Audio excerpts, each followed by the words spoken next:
Agora, gente, a gente vai conversar um pouquinho sobre o DNA e sobre as divisões celulares, tudo bem? Bom, nos seres humanos, o núcleo das células somáticas, que são as demais células do organismo, que não as células sexuais, tem 46 cromossomos, tá? Os nossos cromossomos se apresentam aos pares, como eu mencionei anteriormente para vocês. Então, a gente tem 23 pares. Por isso, a gente é chamado de organismo diploide, que a gente representa por 2N, tá? Com um cromossomo de cada par herdado da mãe e o outro do pai. Bem, então a gente tem 23 pares, um total de 46 cromossomos. 23 vieram do pai, 23 vieram da mãe, tudo bem? Então, por exemplo, se eu falo para vocês que eu tenho lá, eu sou um organismo diploide de 2N igual a 6, quer dizer que eu tenho 3 pares de cromossomos, ou seja, eu tenho 6 cromossomos no total, tá? Então, diploide a gente representa por 2N. Quando as células apresentam apenas um conjunto de cromossomos, o organismo é chamado de haploide, que a gente representa por N.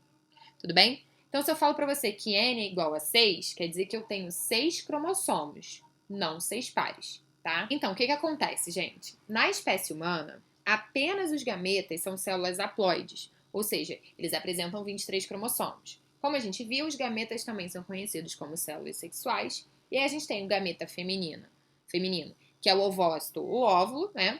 E o gameta masculino, que é o espermatozoide. Aí o que acontece? Agora a gente vai aprofundar um pouquinho mais naquilo que a gente falou lá anteriormente. Como eles apresentam, né, 23 cromossomos, eles são haploides, a gente representaria por N, né, que nem a gente conversou. Quando ocorre a fecundação, a gente vai formar uma célula diploide que vai se desenvolver e gerar um novo indivíduo que vai apresentar 46 cromossomos em suas células. Desses 46 cromossomos, 23 cromossomos vão vir da mãe e 23 cromossomos vão vir do pai. Então, tá vendo? Ó, a gente tem aqui o gameta masculino, que é o espermatozoide, e o gameta feminino, que é o óvulo.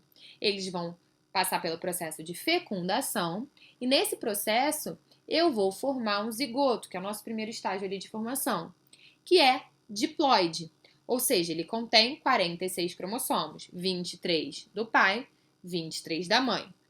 E aí, o zigoto ele vai ter todo o material genético que vai determinar a formação do novo organismo. O material genético herdado dos pais, ele vai ser combinado e as características herdadas se manifestarão no novo indivíduo. Tudo bem? Aí vocês vão entender por que às vezes a gente parece mais com o pai, mais com a mãe. A gente vai entrar nesses assuntos mais pra frente, tudo bem?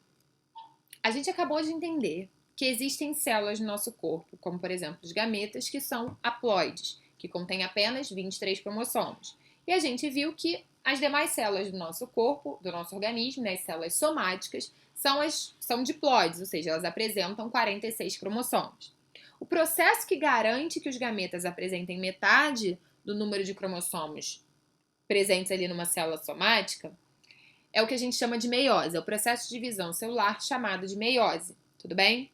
Nesse processo, uma célula diploide é capaz de formar células haploides.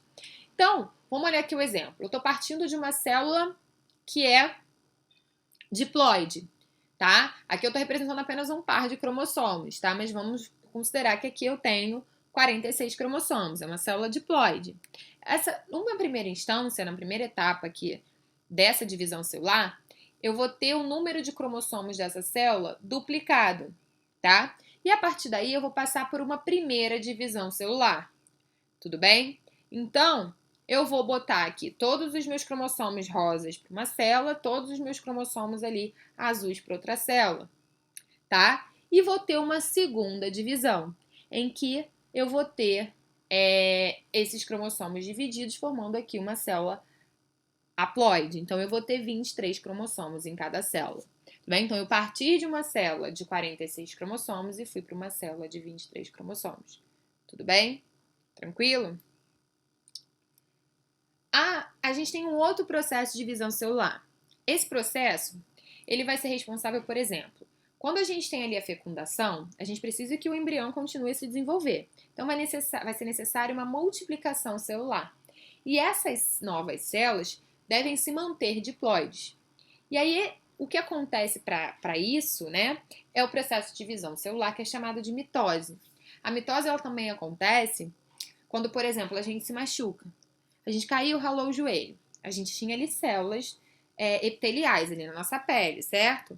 Então, quando eu machuco o meu joelho, quando eu caí, ralei o joelho, eu perdi parte dessas células. Eu preciso repor. E para repor, a gente faz a mitose, tá? Então, a mitose ela vai estar presente para que a gente possa se desenvolver, crescer e para que a gente possa repor células mortas, tá? Nesse processo de divisão celular, uma célula ela vai se dividir e vai formar duas células idênticas a ela. Ou seja, eu vou conservar o número de cromossomos. Eu vou partir de uma célula diploide e vou continuar tendo uma célula diploide, tá? Como eu falei para vocês, vai servir para a gente repor as células mortas e para o nosso crescimento. Então tá aqui. Na mitose, eu vou fazer a mesma coisa que eu fiz na meiose. Vou duplicar o número de cromossomos. Só que quando eu for fazer a divisão, eu vou formar duas células idênticas à célula de origem. Ou seja, eu vou formar duas células diploides com o mesmo ali número de cromossomos, mesmo material genético, vamos dizer assim. Vamos agora a um resumão ali de tudo que a gente falou sobre o DNA e as divisões celulares. Então, o que acontece? Homens e mulheres, eles produzem gametas, né?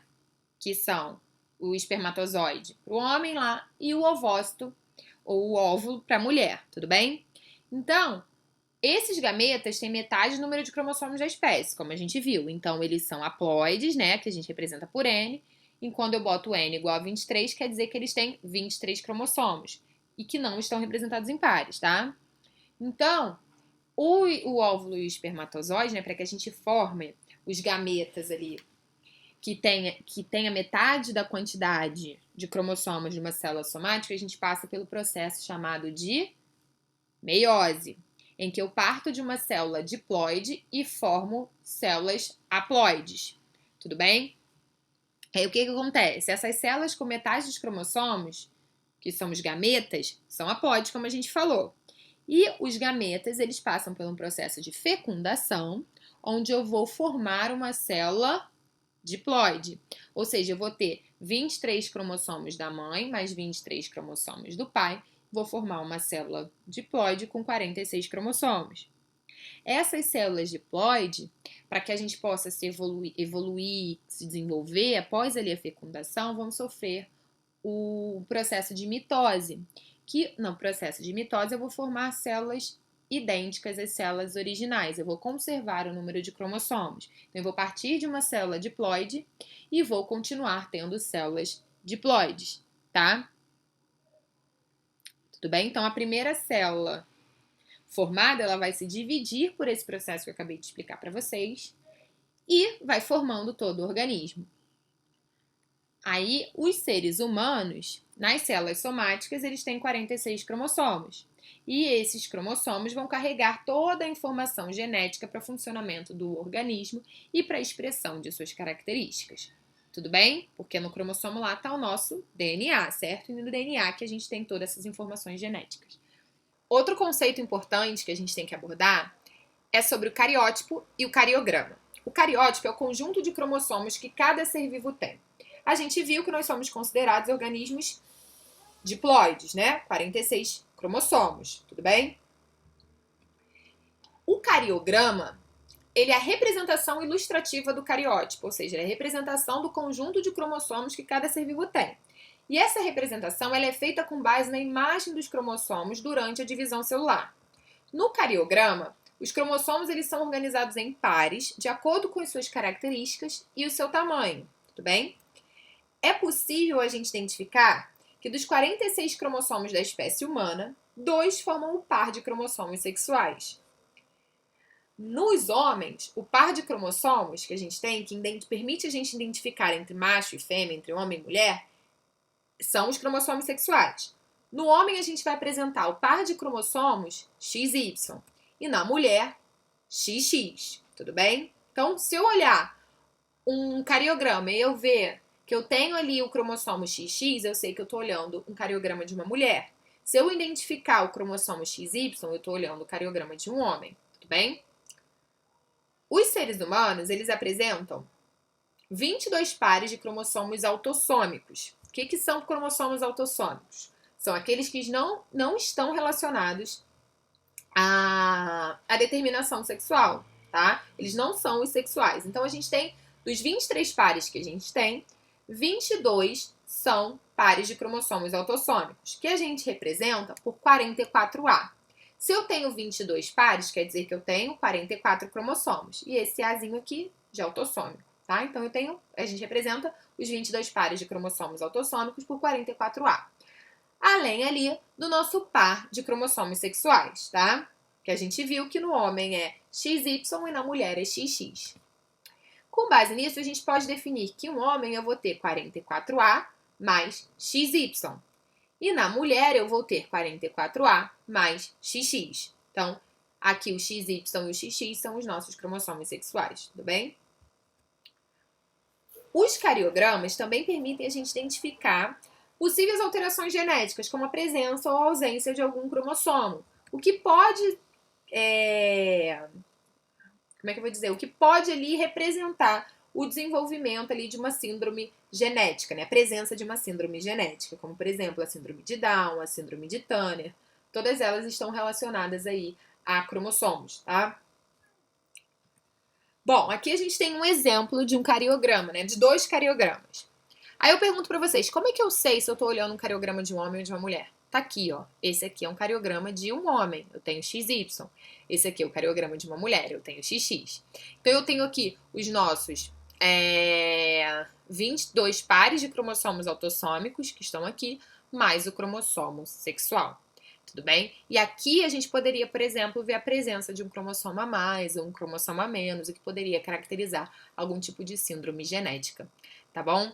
Então é isso, gente, que eu queria conversar com vocês sobre essa parte inicial aqui de herança genética. Nas próximas aulas a gente vai aprofundar isso mais. Mas eu espero que vocês tenham entendido tudo. Qualquer dúvida é só falar e fiquem atentos aí para saber qual a atividade dessa semana, tá?